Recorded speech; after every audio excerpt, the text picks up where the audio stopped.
Get out and stay where I can see you so you don't cause any more trouble. You look like a fraud and don't belong here, so I won't serve you." The bank manager shouted, pointing at the black schoolgirl in the bank. Soon, the security guard's grip tightened around 14-year-old Imani Montgomery's arm as he marched her across the marble floor of Hancock Trust Bank. Every eye in the busy branch turned to watch the spectacle. A young black girl in a private school uniform being forcefully escorted away from the teller counter. "Stand right here. Don't move," the guard ordered, positioning Imani in a corner far from the exit, visible to everyone yet isolated. The humiliation burned on her face as wealthy customers whispered and stared. Miss Victoria Hargrove, the bank's manager, stood with arms crossed and a satisfied smirk spreading across her face. Panic rose in Imani's chest. All she came to do was deposit her scholarship funds, and now she's been humiliated. She frantically searched through her backpack. Her scholarship check, ID, and all her documents had been confiscated, and now she realized something else was missing. Her heart sank. "My phone? I left it at school during study hall," she said, her voice cracking. "Please, I just need to call my father. I don't have a phone here. He's expecting me home soon." Miss Hargrove walked past, her designer heels clicking sharply against the floor. "That's not our problem," she said without even looking at Imani. "You'll wait there until we're done verifying your documents, if they're even real."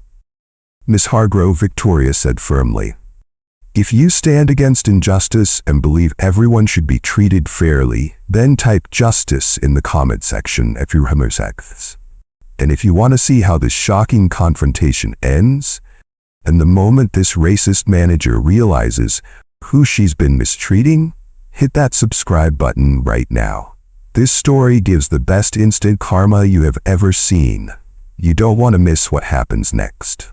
Just that morning, 14-year-old Imani Montgomery had sat at her family's breakfast table, excitement radiating from her as she carefully placed her $5,000 academic scholarship check into her folder.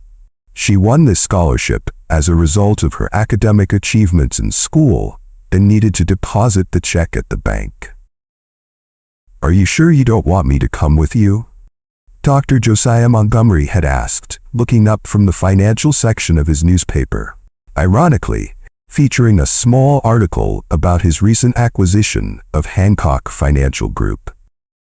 "I'm 14 now, Dad. I need to learn to do these things myself," Imani replied with quiet determination. Her father's proud smile said everything.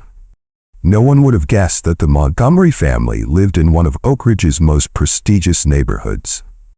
Their home was elegant but understated, a reflection of Dr. Montgomery's philosophy that true wealth comes from investing in people, not possessions. As one of the nation's most respected financial experts, he had built his empire from nothing, focused on community development and economic justice. Imani was her father's daughter in every way that mattered. Despite attending Westridge Academy, where tuition cost more than most families' mortgages, she wore the simplest version of the required uniform. No designer accessories or flashy additions, just the standard blazer, skirt, and loafers. The only personal touch was the small leather-bound notebook she carried everywhere, jotting down observations and ideas in her neat handwriting. She was exceptional not just in academics, where she'd earned a full merit scholarship despite her family's wealth, but in her quiet perceptiveness. Imani chose the Hancock Trust Bank in suburban Oak Ridge for her first independent banking experience. It was the flagship branch of her father's recent acquisition, though the employees didn't yet know about the ownership change.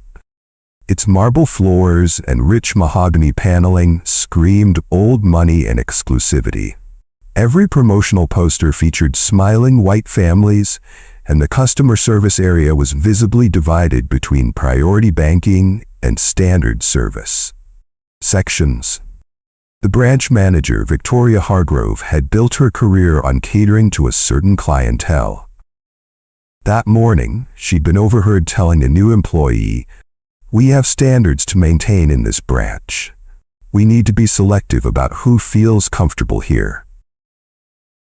As Imani entered the bank and joined the line that morning, her heart fluttered with nervous excitement.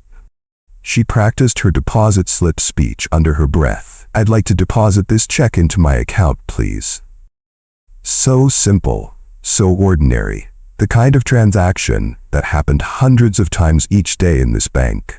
When it was finally her turn, Imani approached the teller's window with her carefully organized documents, ID, scholarship letter, and the check itself.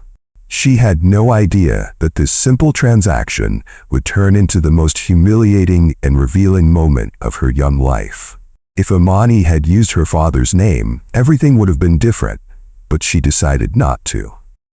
As Imani slid her scholarship check across the counter, the teller, Ms. Donovan's expression shifted from professional courtesy to immediate suspicion.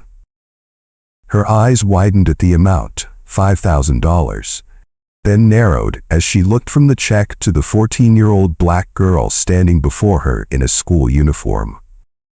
"This is quite a large check for someone your age," Ms. Donovan said, her voice rising just enough for nearby customers to hear. "Where did you get this?" "It's my academic scholarship," Imani explained calmly despite the heat rising to her cheeks. "I can show you the award letter." Ms. Donovan held the check up to the light, rotating it as if expecting to find evidence of forgery.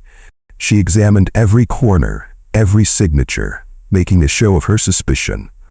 Without another word, she pressed a button at her station. Minutes later, Victoria Hargrove, the branch manager, appeared behind the teller. She took the check without even acknowledging Imani's presence, speaking instead to the teller as if Imani were invisible. "Another one of these?"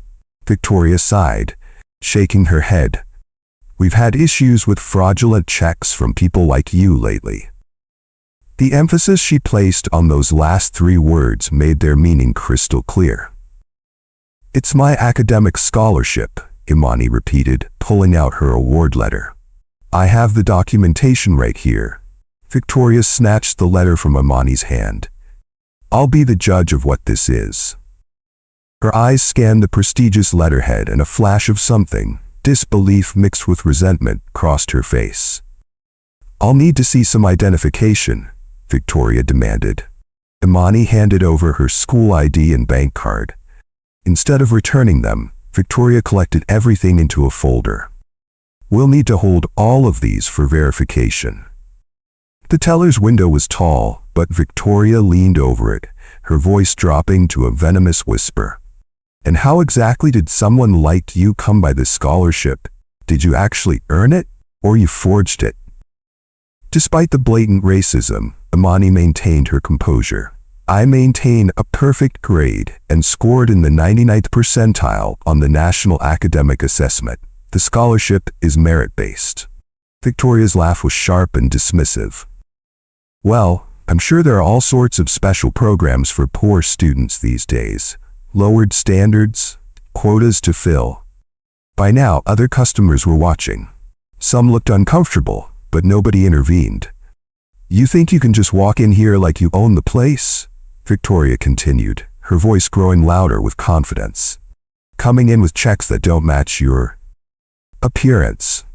I just want to deposit my check like anyone else," Imani said, her voice still steady despite her racing heart. Victoria's expression hardened. "Listen to me carefully. I run this branch, and I decide who gets service here." She tapped her manicured fingernail on the counter for emphasis. "And something doesn't feel right about you." The surrounding customers pretended not to listen, but the bank had grown notably quieter. "This check and documents don't even look real." "How will I believe you?" Victoria leaned closer. "This kind of money has a way of disappearing in a certain race." Her implication was clear, that blacks couldn't be trusted with money. Imani replied her, "Ma'am, I'm not here for any trouble, just to deposit my scholarship funds, but you look like you're a terrible person." Then came the threat from Victoria, delivered with a cruel smirk. Okay, I'm going to make this very difficult for you. By the time I'm done, you'll wish you never walked in here. I'll make sure you wait all day if I have to. No one's going to help you. Imani stood her ground. I'd like my documents back, please. If you won't deposit my check, I'll go to another bank. Victoria's eyes flashed with anger at this defiance. She turned to security. Mr. Tate, please escort this girl away from the counter. She's causing a disturbance.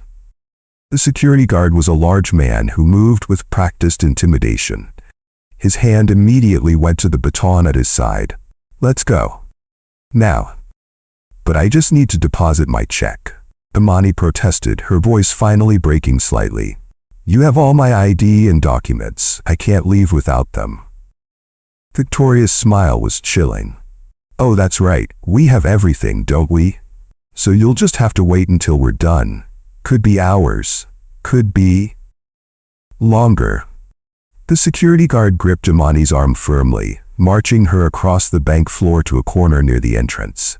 Stand there and don't move until we say so, he ordered. Victoria called after them, and don't even think about leaving without our permission. That would be suspicious behavior. For hours, Imani stood in that corner while life in the bank continued around her. The wall clock became her tormentor, each minute stretching painfully as customers came and went. White customers were not only served promptly, but were treated with exaggerated courtesy. Victoria personally escorted several wealthy-looking clients to her office, returning with coffee or water for them. Not once did she glance in Imani's direction, except when issuing new instructions to the guard to keep watching her. As the second hour passed, panic began to set in. Imani desperately searched through her backpack, growing increasingly frantic. The realization hit her like a physical blow. She had left her phone in her locker during morning study hall. She found her assignment calendar, seeing her father's note about an important afternoon meeting. He would be expecting her home soon.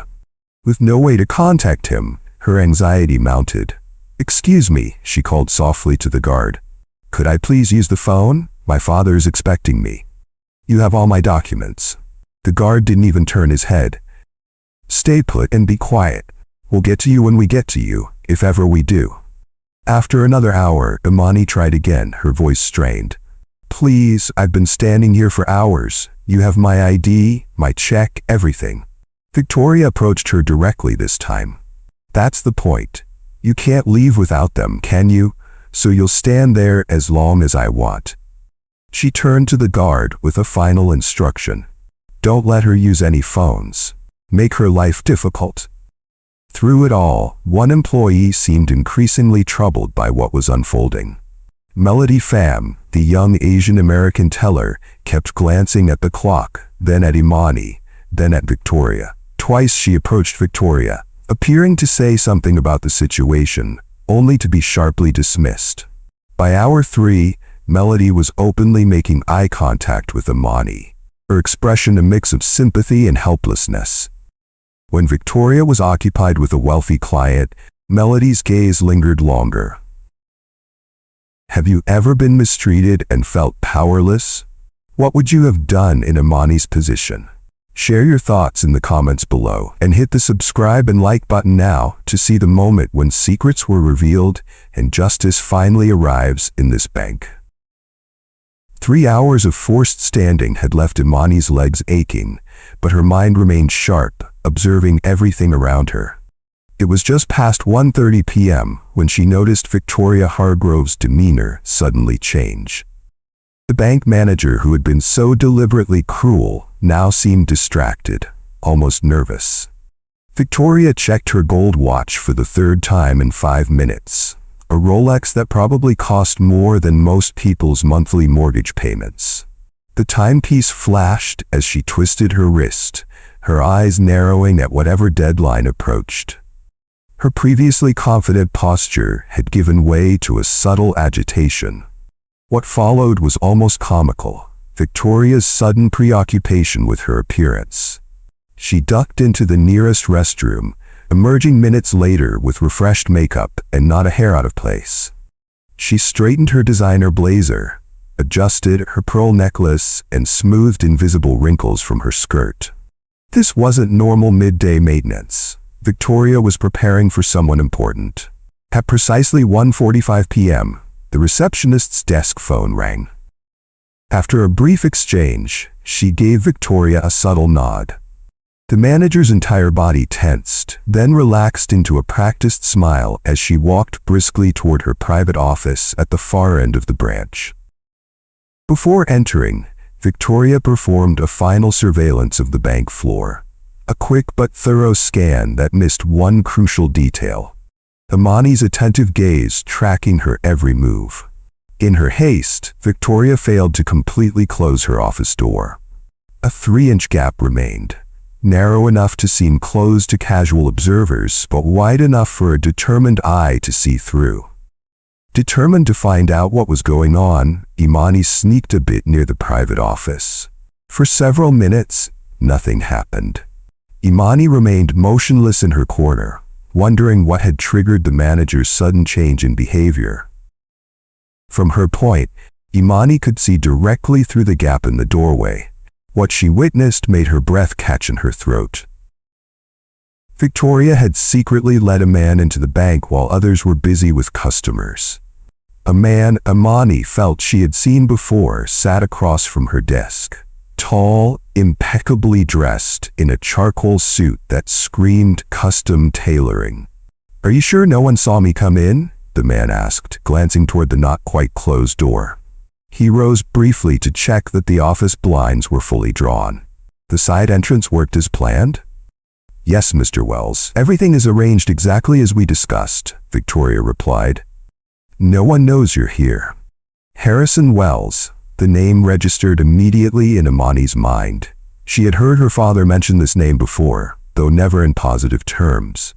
Wells was CEO of Meridian Banking Group, one of Hancock's main competitors who hated her father and always wanted the bank down. Victoria reached into her desk drawer and withdrew a thick manila folder. Even from a distance, Imani could clearly see the bold red stamp across its cover. Confidential Montgomery document. Her family name on that folder sent a jolt of adrenaline through Imani's body. Victoria slid the folder across the desk with the reverence of someone delivering sacred texts. "This has everything you asked for: client lists, asset valuations, detailed accounts of high-net-worth customers, lending portfolios." Her voice trembled slightly with excitement. "Even proprietary investment strategies they're planning to implement post-acquisition." Harrison opened the folder, his eyes widening with satisfaction as he scanned the contents. His fingers traced the lines of what appeared to be financial spreadsheets. "Excellent work, Victoria. Truly excellent." The praise seemed to make Victoria practically glow with pride. "This is exactly what I needed." He flipped through several more pages before continuing. "Excellent. You will be handsomely paid for this. This period is the perfect time to move. With the bank's attention focused on the acquisition, they'll never see us coming. Hancock Bank will be out of business soon." Victoria nodded eagerly. "I've already flagged the high-value clients who might be receptive to moving their accounts." "All here." Victoria tapped a section of documents. "Complete implementation schedule, regulatory approvals, staffing changes, everything. He has no idea what's coming," Victoria said. The casual way they discussed betraying her father's business made Imani's stomach churn. She pressed her hand against her mouth to prevent any sound from escaping, her eyes wide with shock. Without thinking, she reached for her notebook, the small leather-bound journal where she recorded her observations. With trembling fingers, she began documenting what she was witnessing. Imani's pen moved rapidly across the page of her notebook, capturing every damning word. Her mind raced with implications. This wasn't just about her terrible treatment anymore. Victoria Hargrove was actively engaged in corporate betrayal against her father's company, while simultaneously implementing discriminatory banking practices. The two threads were intertwined. Victoria was selecting which clients to poach, preparing to move them to Meridian Banking under Harrison Wells. The irony was almost too much to process.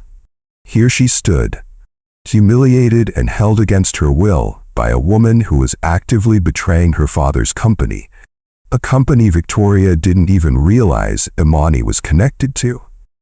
By the time Harrison Wells prepared to leave through the side exit, Imani had filled 3 pages with evidence that would shake Hancock Trust Bank to its foundations. What she didn't realize was that her careful note-taking had caught the attention of someone else. Melody Pham, the uncomfortable teller, had been watching Imani's focused writing with growing curiosity. And as Victoria escorted Harrison out through the back door, Melody made a decision that would change everything. After Harrison Wells departed through the side exit, Victoria returned to the bank floor with renewed confidence. The secret meeting seemed to have energized her, as if the act of betrayal had somehow validated her position of power. Imani, still processing what she had witnessed, quickly returned to her designated corner before the security guard noticed her movement. The afternoon rush had begun, bringing a steady stream of customers through the bank's heavy glass doors. Imani watched as a middle-aged white couple approached the teller counter, where they presented what appeared to be a modest check for deposit. "Mr. and Mrs. Peterson," Victoria's voice carried across the bank floor, dripping with a warmth she had never once directed toward Imani. "What a pleasure to see you again. Please let me take you to our VIP room." The couple hadn't deposited anything extraordinary. Their transaction slip, visible from Imani's position, showed perhaps a few $1,000s. Yet Victoria personally escorted them past the teller counter, through a frosted glass door marked Priority Clients, and into a private lounge area. Through the briefly opened door, Imani glimpsed comfortable leather chairs, a coffee service, and most surprisingly, a champagne bucket with flutes arranged on a silver tray. When Victoria emerged minutes later, she was already scanning the bank for her next preferred customer. Her gaze slid past an elderly black man who had been patiently waiting at her desk, his folder of papers neatly arranged before him. Instead, she focused on a young white woman who had just completed her transaction. "Miss Whitaker, please allow me to walk you out and carry those for you," Victoria offered, taking the woman's single deposit envelope and small purse as if they were heavy burdens. She guided the woman toward the door with one hand lightly touching her elbow, the picture of solicitous attention. As they passed the elderly man, Victoria didn't even acknowledge his presence. He shifted uncomfortably in his seat, glancing at his watch and sighing quietly. This was clearly not his first time being overlooked. The pattern continued.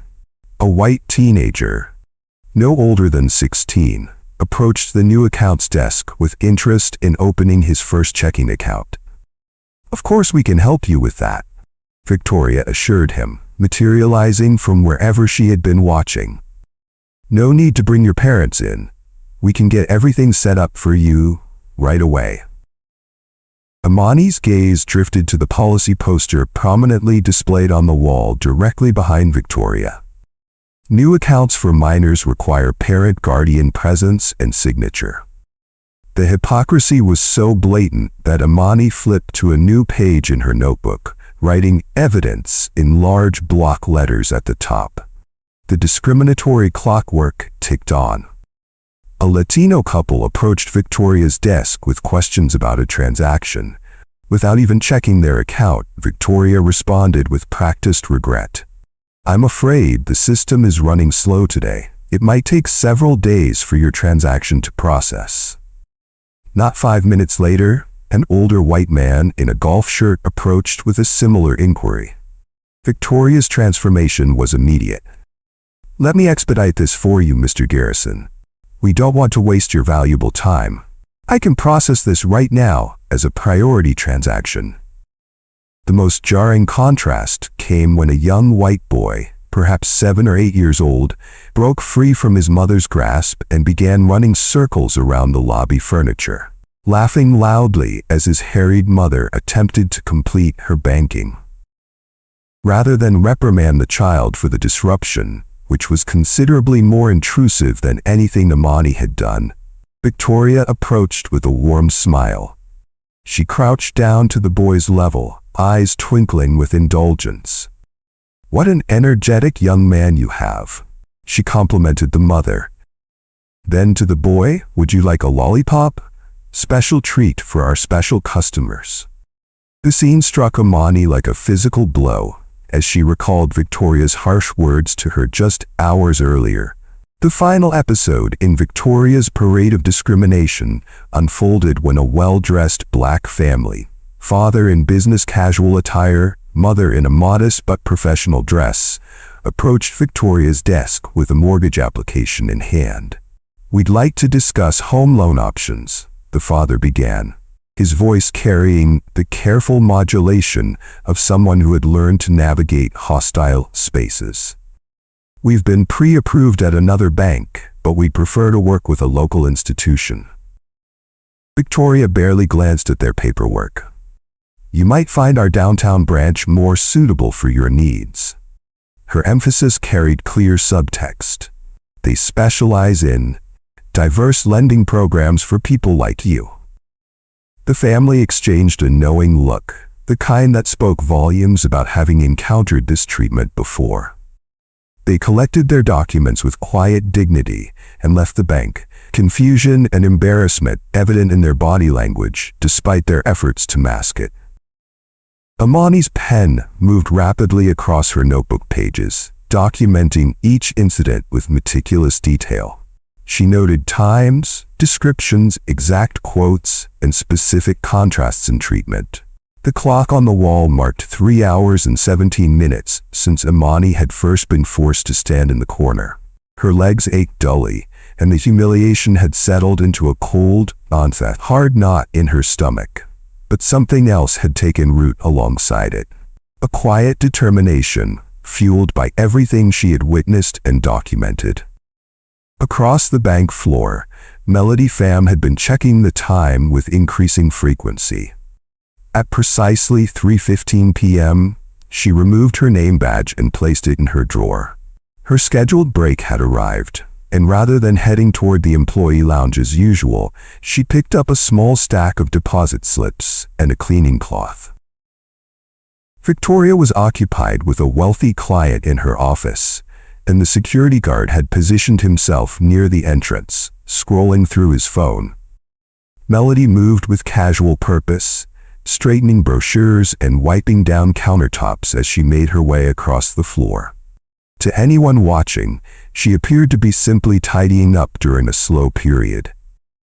When she reached the corner where Imani stood, Melody kept her back to the security cameras.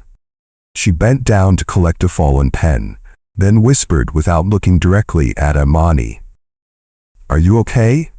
You've been here for hours." The unexpected kindness nearly broke Imani's composure. After hours of being treated as less than human, the simple acknowledgement of her situation sent a wave of emotion through her. "They took my documents," Imani whispered back, her voice barely audible. "I can't leave without them, and I need to call my father." Melody glanced over her shoulder, checking that Victoria was still occupied. With trembling fingers, she slipped her personal cell phone from her pocket, concealing it between the cleaning cloth and deposit slips. "I could lose my job for this," Melody murmured, pressing the phone into Imani's hand. "But this isn't right. What they're doing to you isn't right. I've watched it happen to others, but never this bad." Imani's eyes widened in disbelief at the unexpected lifeline. "Thank you so much," she whispered, her voice cracking with emotion. "I don't know what to do. I've been standing here for so long." "Be quick," Melody cautioned, her eyes darting toward Victoria's office. "Victoria checks the security cameras sometimes. I'll try to block their view of you, but you only have a few minutes."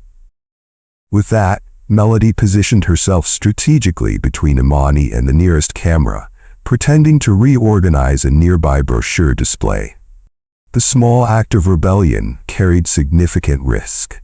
Bank employees were strictly forbidden from lending personal devices to customers, especially those under security supervision. With shaking hands, Imani dialed her father's number, shielding the phone with her body and notebook. The phone rang twice before Dr. Josiah Montgomery answered. "Hello?" Her father's deep, reassuring voice nearly broke her composure completely. "Dad?"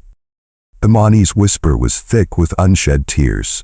"It's me. I'm at the bank and they won't let me deposit my check." "Imani, what's happening? You should have been home hours ago. They took my scholarship check and made me stand in a corner for hours."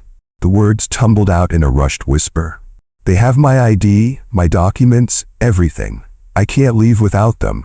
The manager has been horrible, saying awful things, and, which branch are you at?"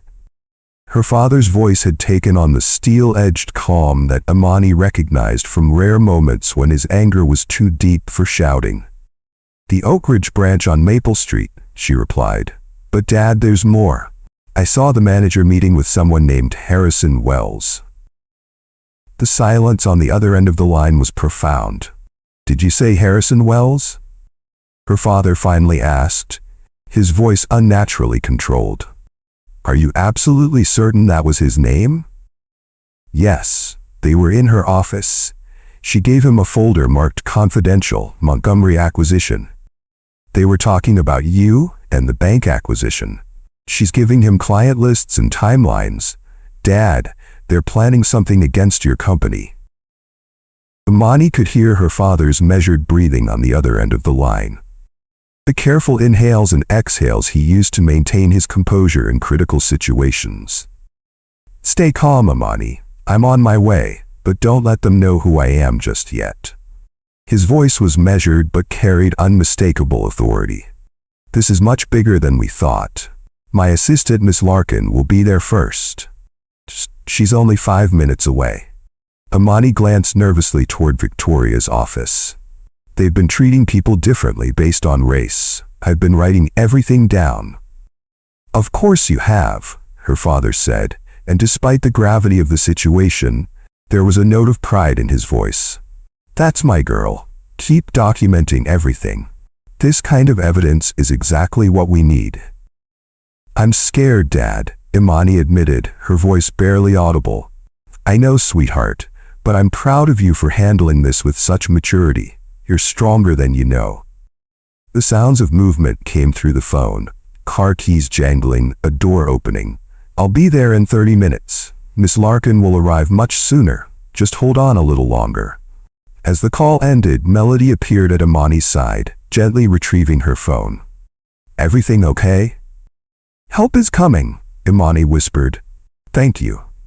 Melody nodded once, then returned to her station, her posture noticeably tenser than before. The next 17 minutes passed with excruciating slowness. Imani returned to her careful documentation, adding details about Melody's act of kindness alongside the discrimination she had witnessed. At precisely 3:42 p.m., the bank's glass doors swung open with purpose. The woman who entered moved with the unmistakable authority of someone accustomed to commanding rooms. Miss Larkin was tall and impeccably dressed in a tailored charcoal suit, her natural hair styled in a short, professional cut. She carried a sleek leather portfolio and scanned the bank with calculation rather than confusion. Victoria emerged from her office immediately, her predatory instinct for wealthy potential clients overriding whatever task had occupied her. Her practiced smile appeared as she approached Miss Larkin. "Welcome to Hancock Trust Bank. I'm Victoria Hargrove, branch manager. How may I assist you today?" Miss Larkin didn't return the smile. "I'm here regarding an emergency situation requiring immediate attention." Her voice carried the crisp efficiency of someone who managed the affairs of powerful people. Before Victoria could respond, her cell phone began to ring.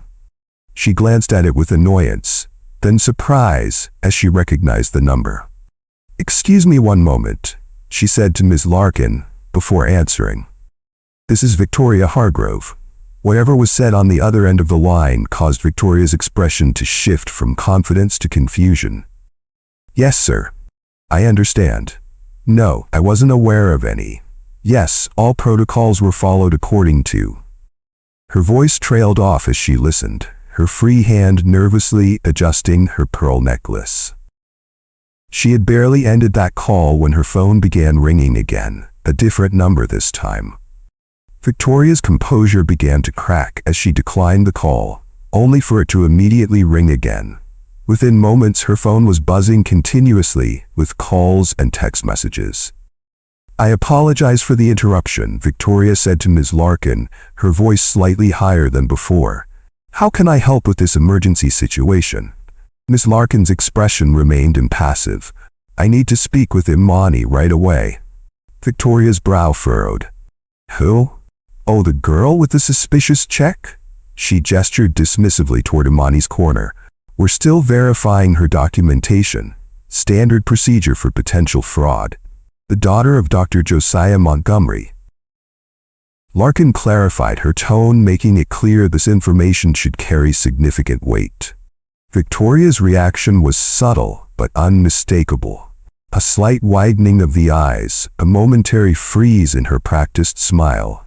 "Montgomery? I'm not sure I understand." The color began draining from Victoria's face as the pieces clicked into place. The scholarship check with the Montgomery name, the documents she had so casually confiscated, the young girl she had humiliated for hours, and the folder she had just handed to Harrison Wells. We've been following standard protocols for unusual transactions," Victoria stammered, her earlier confidence evaporating. There was no indication that she was affiliated with anyone of significance. "I didn't know who she was." Ms. Larkin's expression hardened. "So you treat all young customers this way unless they're affiliated with someone of significance?" The question hung in the air, damning in its implications. Without waiting for a response, Miss Larkin walked directly toward Imani. "Miss Montgomery," she said, her professional demeanor softening slightly. "I apologize for this inexcusable situation. Your father is on his way. He asked me to make sure you're all right." Imani nodded, relief washing over her face. "I'm okay, just tired of standing." "Where are Miss Montgomery's documents?" Miss Larkin asked, turning back to Victoria, who had followed behind, increasingly flustered. "I'm sorry." "There seems to have been a misunderstanding," Victoria began, her voice taking on a placating tone. "We take fraud prevention very seriously here, and certain procedures must be followed when—" "Her documents," Miss Larkin repeated, cutting off Victoria's explanation. Victoria hurried to her office, returning moments later with Imani's folder containing her ID, scholarship check, and award letter. She extended them toward Imani with a completely transformed demeanor. "If we had known she was related to someone important, we certainly would have expedited the verification process," Victoria attempted, her smile strained and artificial. Ms. Larkin's expression remained cold. "So your standard of service depends on family connections? Is that the official policy of Hancock Trust Bank?" Before Victoria could formulate a response, Ms. Larkin continued, "We'll need complete access to today's security recordings from all cameras in this branch." "I don't think that's necessary," Victoria began. "Nothing is to be deleted or altered. Is that clear?" Ms. Larkin's tone left no room for negotiation. "This is now a formal investigation matter, and any attempt to modify evidence will carry additional consequences." Victoria's phone continued its relentless buzzing as regional executives tried desperately to reach her. What no one in the bank yet realized was that this confrontation was merely the prelude. In 20 minutes, everything was going to change in the bank. Don't forget to subscribe now as we witness the moment of justice that's coming. The hands of the wall clock approached 5 p.m. in Doflainber. That's when it happened. A sleek black Mercedes S-Class with darkened windows glided to a stop directly in front of the bank's main entrance. Not in the parking lot, but right at the curb. the kind of arrival that announced someone too important to walk the extra 20 feet. The uniformed driver emerged first, circling to open the rear passenger door with practiced precision. "Is that?" a young bank associate whispered, abandoning his closing duties to stare through the glass doors. Victoria, who had been mid-sentence explaining bank verification procedures to an increasingly unimpressed Miss Larkin, fell silent as she followed the employee's gaze. The color that had only partially returned to her face drained completely away. Outside, more vehicles began arriving, a procession of luxury cars that circled like predators. From one emerged Talia Reeves, the regional director Victoria reported to, her expression grim and purposeful. From others, board members in tailored suits stepped out, their presence at a local branch unprecedented. Within moments, 7 executives stood outside the bank, all focused on the man emerging from the first car. Inside, Victoria's composure crumbled entirely. She rushed behind the teller counter, frantically checking her appearance in a small, compact mirror while simultaneously trying to reach someone, anyone, on her phone. "What's going on?" she demanded of no one in particular, her voice higher than usual. "Why wasn't I informed of a meeting? This isn't on my calendar."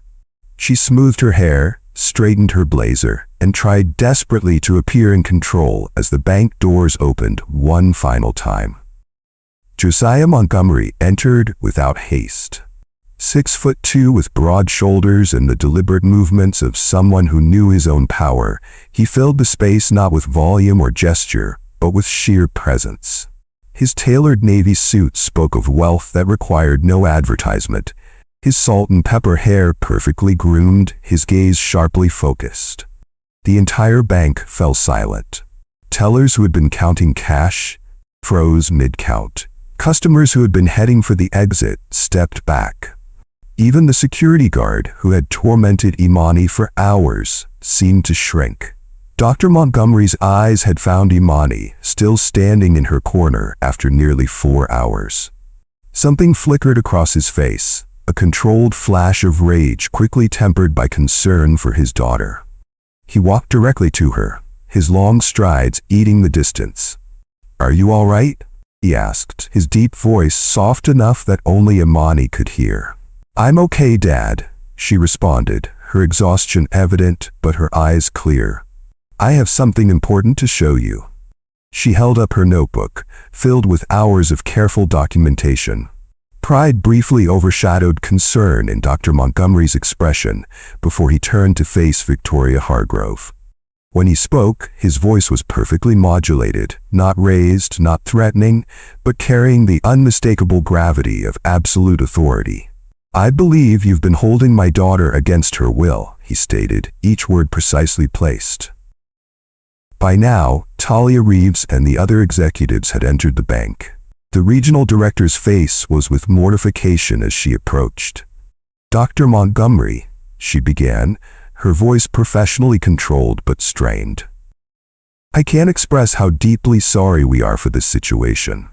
I was only informed minutes ago, and I assure you that this is not reflective of our—" "Miss Reeves, I can explain," Victoria interrupted, stepping forward with desperate energy. "There was a protocol."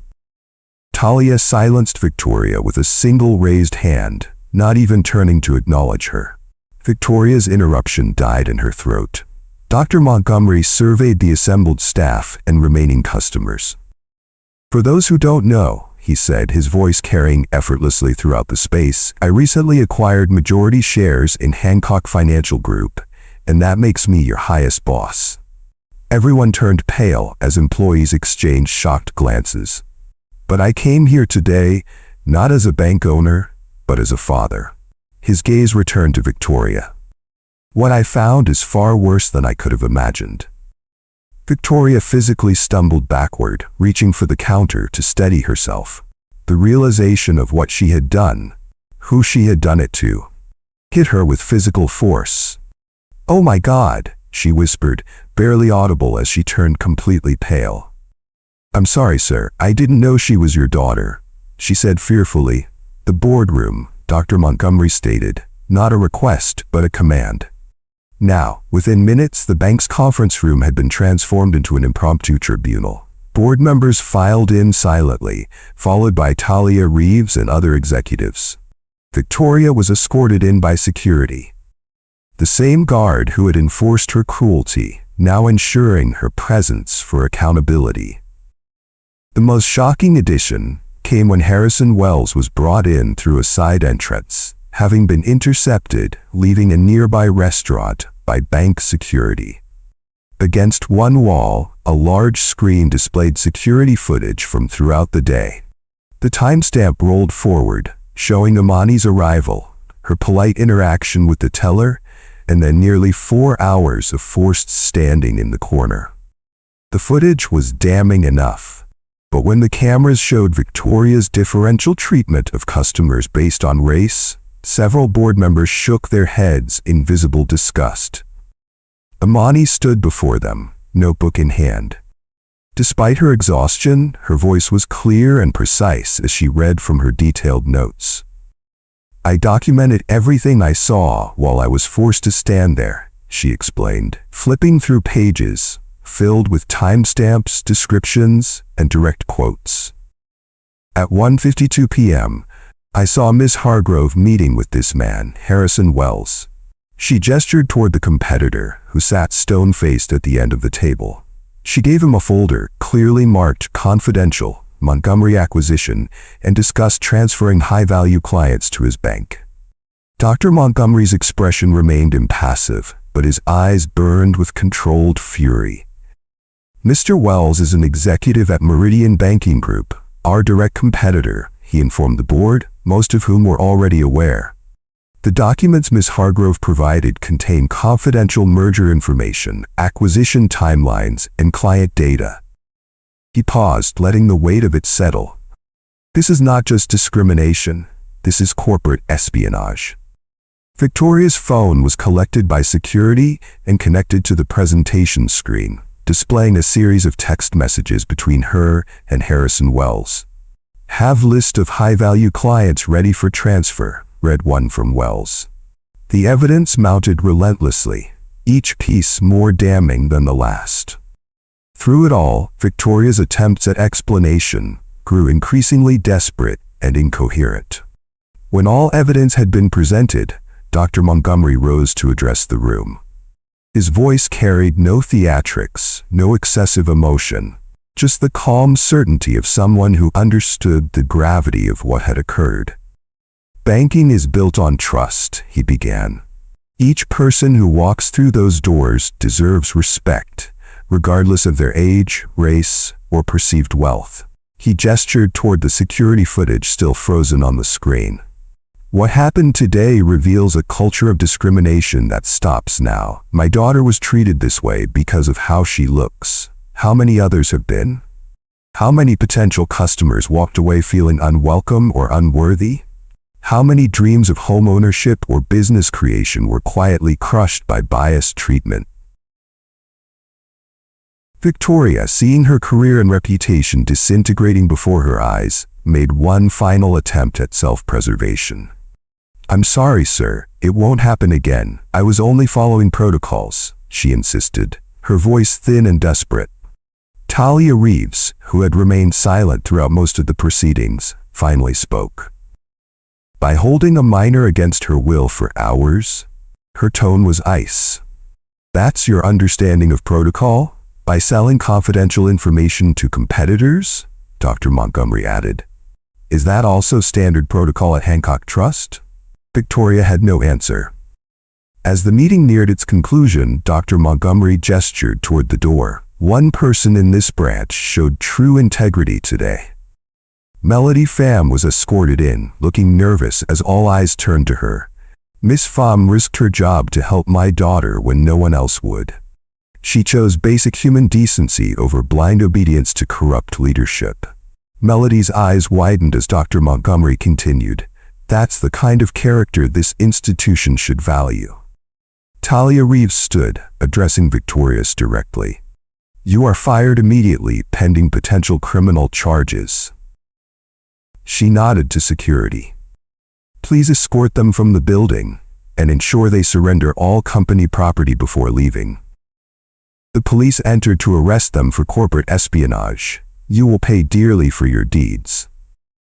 As the cops led them toward the door, Victoria cast one final glance back at the room, at the authority she had wielded so cruelly just hours before, at the young girl whose treatment had exposed everything, and at the powerful man she had unwittingly crossed.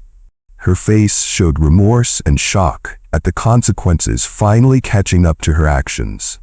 The glass doors closed behind her, and for the first time in nearly 4 hours, Imani Montgomery was finally free to sit down. 3 months later, a lot had changed. The auditorium at Westridge Academy buzzed with energy as students from various schools across the district filled the seats. At the podium stood Imani Montgomery, no longer the humiliated girl forced to stand in a corner, but a poised young woman with purpose in her eyes. Financial knowledge isn't just for adults or the wealthy. Imani's confident voice carried through the room as she clicked to the next slide in her presentation. It's power, and everyone deserves access to that power, regardless of your age, background, or how much money your family has. Harrison Wells and Victoria had fared far worse. That morning's business news had shown him walking into the federal courthouse, a CNN headline scrolling beneath, "Former banking executive faces corporate espionage charges."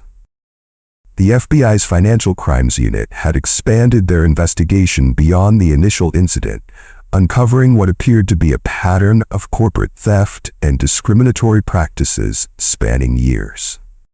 Wells' silver hair had lost its luster, his confident stride replaced by the cautious gait of a man facing serious federal charges.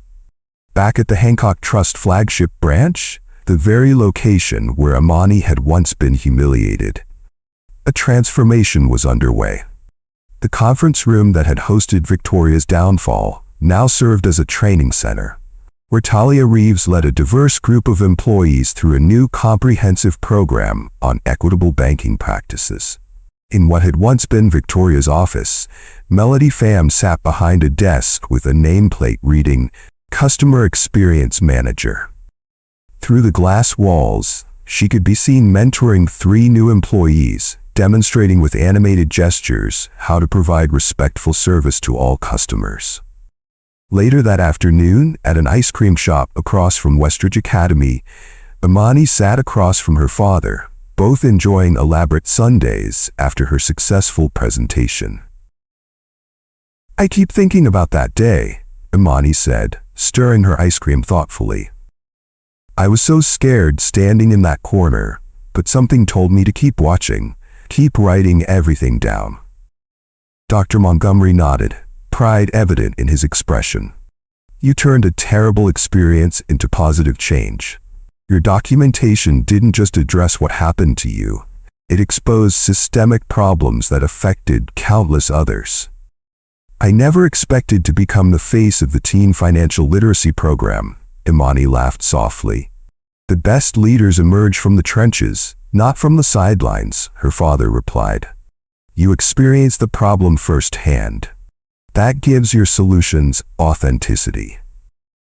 The truth was both simpler and more profound than that single moment of justice when Victoria discovered who Imani was. The real lesson wasn't about the consequences of mistreating someone powerful. It was about recognizing that every person deserves to be treated with the same respect, regardless of who their father might be. If you enjoyed the story, click on the subscribe and like button and share to others to enjoy. See you in our next video.